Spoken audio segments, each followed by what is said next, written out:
A Warm Welcome by Deleted. I don't remember why I was sent here. My earliest memories are from just after the upload. The scientist standing in front of the monitor told me I had been suicidal, that my wife had died in a tragic accident. They told me they had saved me, suppressed all bad memories from before the upload, and now I was nothing more than a program in a drive. Yet, I was still happy in my new robotic body. That was the one big drawback with uploading technology. After your brain was taken apart and turned into a program, there was no going back. Of course, your body was just a husk without a brain now, but even if they grew you a new body in a lab or something, no download into an organic body had ever been successful.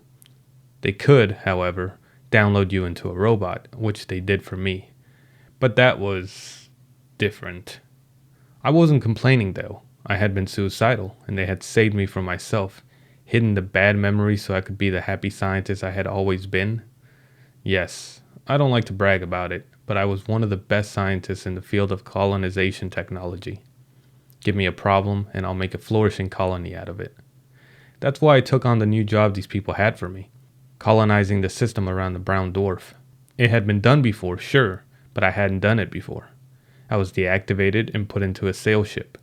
After the ship had pointed itself into the right direction, magnetic cannons in orbit around the system's largest gas giant started firing small pellets of magnetic smart matter in our direction, which transferred their kinetic energy to the ship when they hit our magnetic sail.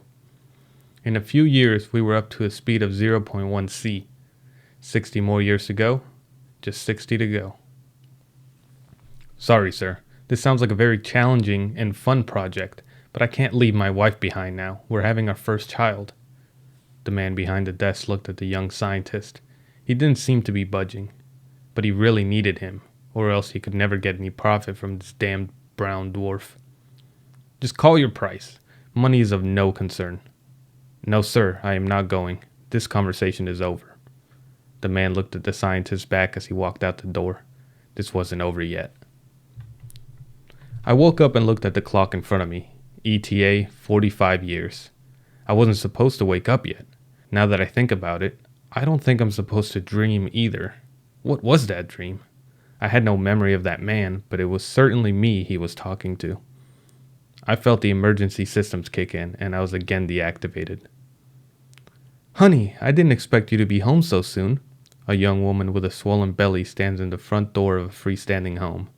In the distance, the horizon seems to curve upwards until it disappears into the clouds above. The meeting didn't go as well. They wanted me to leave you behind to help in the colonization of a nearby brown dwarf they just discovered. Haha, that sounds like just something for you. Why did you decline? I don't want to leave you behind. Gina! I felt my eyes burn. My wife's name was Gina. I remembered her.